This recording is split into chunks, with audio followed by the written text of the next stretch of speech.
introduce myself. I am M.Narasimharajan. I am working as assistant professor in the Department of Automobile Engineering. Now, I am going to discuss about the heat treatment.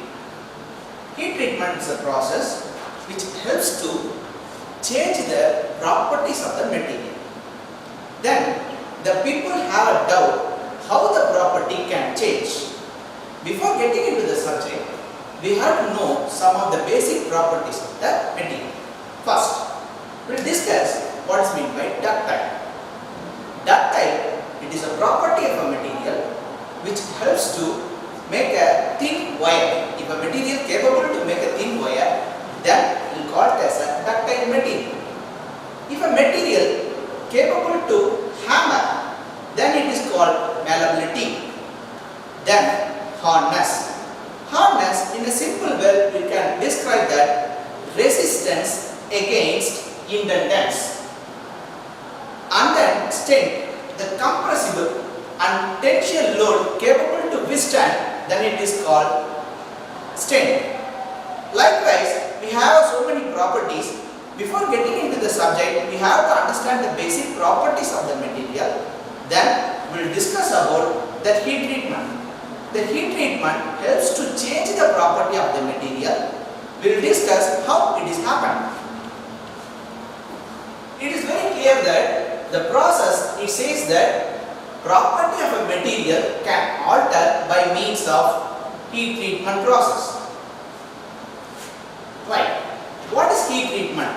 It is defined very clearly: heating and cooling of operation applied to a metal or alloy solid state to obtain a desirable properties. How it is achieved? It is achieved by dissolving the carbide in an ion. If you heated any material, the carbide material will dissolve with the ion so that you can get your desired property. The properties of the material already we were discussed: ductile, capable to make a thin wire; malleability, it is hammering; and then hardness, resistance against indentance. Likewise, any of the property you can change by means of heat treatment process. Normally, the heat treatment process happens above the recrystallization temperature. We will discuss what are the different types. The purpose of the heat treatment process having two different methods: heating and rapid cooling. If a material is heated and it is suddenly cooled, then it is classified in the first type.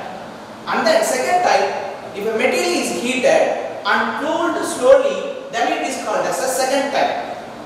The purpose of heat treatment, we have the very clearly indicated that improvement of ductility. Property we said very clearly what is meant by ductile, capable to thin wire. So improve the ductility, relieve the internal stress. Yes, it is very important factor. What we are going for heat treatment process? After a machining process or hot rolling or cold rolling process, the material get stressed. The stress has to relieve by means of heat treatment process. And then the refinement of grind sizes. The grind size also you can change by means of heat treatment process.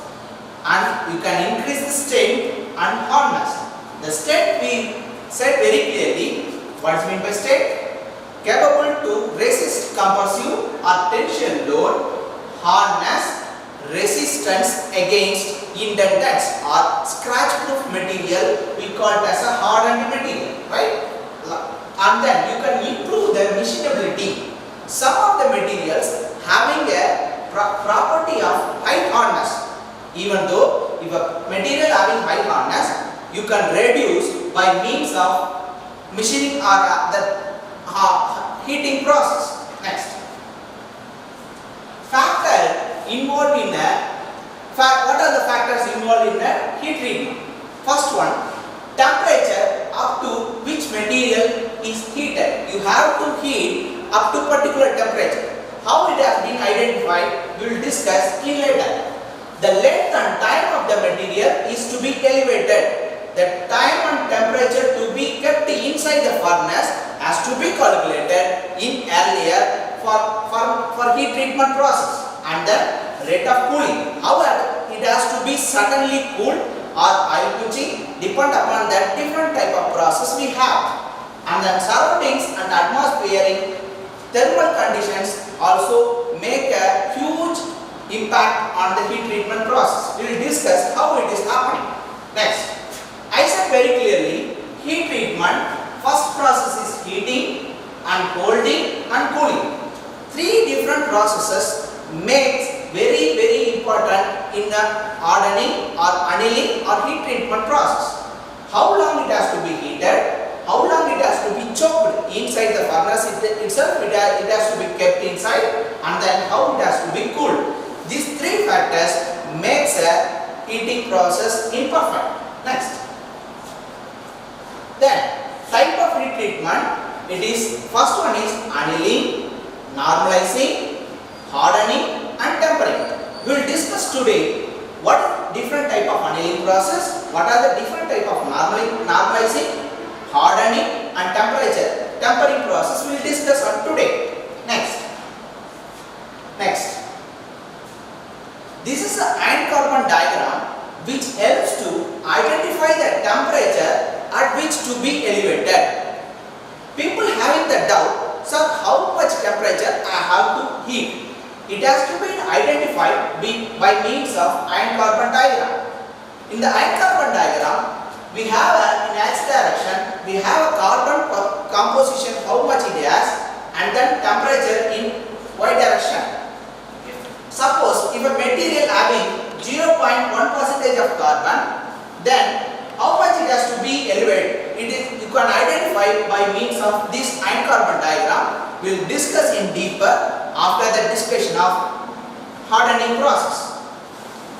Right, next. What is meant by annealing process? Mainly we are going to discuss three different processes. What is meant by annealing? Annealing, it says very clearly, the material is exposed to an elevated temperature for an extended time period and it is slowly cooled. It is denoted very clearly. Suppose if it is cooled slowly, then it is a process called as an annealing process. People having a doubt how much time it has to be required to cool the material, that we will discuss in the next slide. And utilized for low and medium carbon steels. It is particularly for low and medium carbon steels we are using for annealing process. Next, the purpose. So when we will go for annealing process? The purpose. What is the purpose of annealing process? Purpose, relieve the internal stress. After the machining process, every material due to the load having a stress. The stress has to be relieved by means of annealing process. Every material in industry, they are going for annealing process, even though what type of method we will discuss it later, such as welding, cold working, casting and forging and machining process, and part may be actually destroyed or cracked. Even if a material having a small crack inside, then you can rectify by means of annealing process, and then increasing the softness, machinability and formability, and reinforcement of grind structure also it is possible in this annealing process. Even if it is a blowholes or small gases, if it is kept inside that material, then it has to be relieved by means of annealing process, and microstructure has to be changed.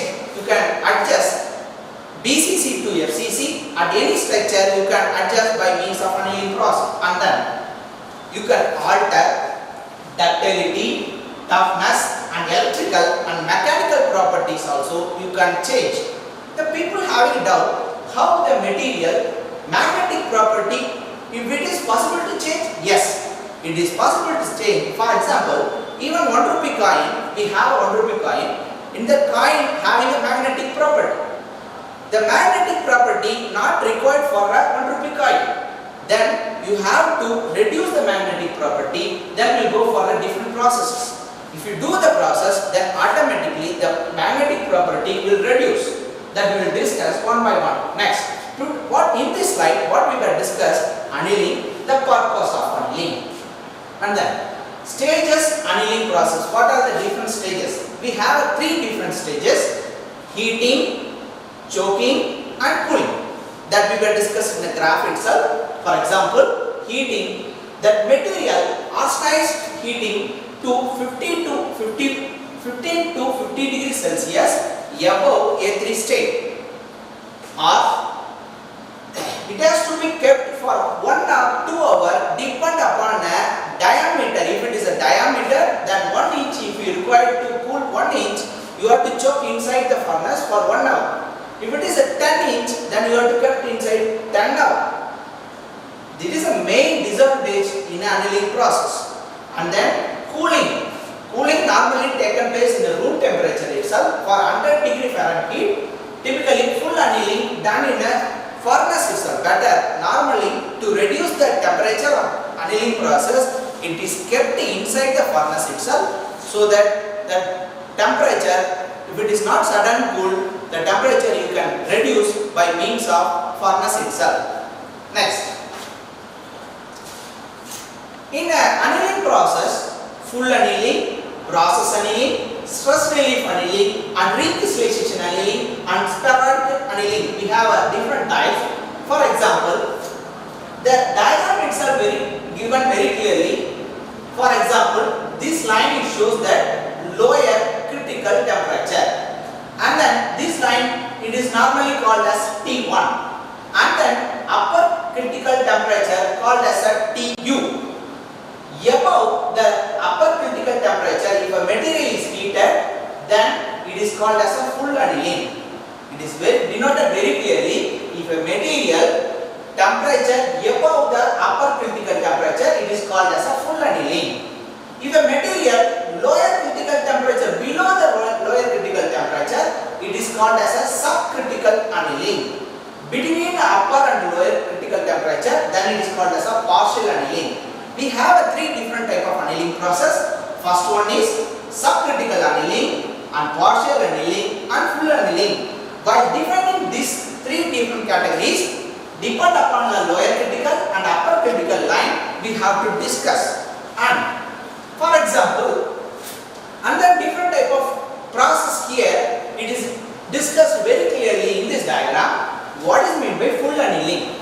The line which is shown here in the iron carbon diagram itself, we said very clearly that line is called recrystallization temperature, the above critical line.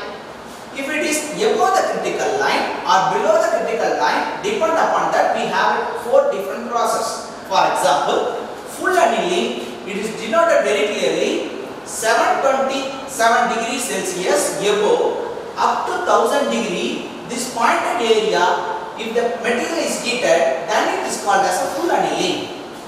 Or this area below 800 degrees Celsius, if a material is heated, then it is called as a partial annealing. Above 600 degree or below 600 degree, recrystallization annealing or process annealing. 4 different categories we have. And the diffusion annealing, normally we will not prefer diffusion annealing, even though it is discussed very clearly in this diagram.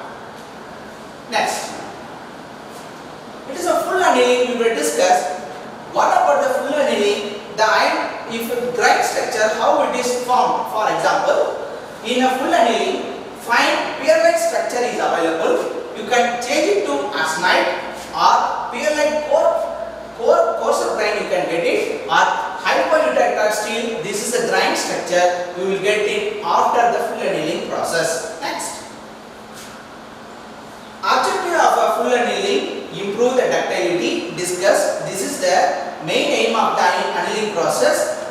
The aim here: improve the ductility, remove internal stress, and magnetic and electrical property you can adjust, refine grind structure to soften the metal. Drawback: it is a prolonged heat treatment cycle. It is required much time to do the process. For example, if it is 5-inch material, 5-inch diameter, then you have to go for 5 hours for heat treatment process. It has to be kept in the furnace itself for 5 hours. And at the time reduction, heat has to be cooled inside the furnace itself. itself. That is also take much time. If your time is required more, then the cost of the process also involve more. So with this instruction, the students can understand what are the different type of process, what are the different type of heat treatment process, annealing how it's supposed to be happen in an industry, they can understand. And objective of this the class is students can understand the improvement of ductility, how it is happened, and then stress how can remove, that magnetic and demagnetization how it is happened, and refined structure how you can do it by means of annealing process we were discussed today. Thank you.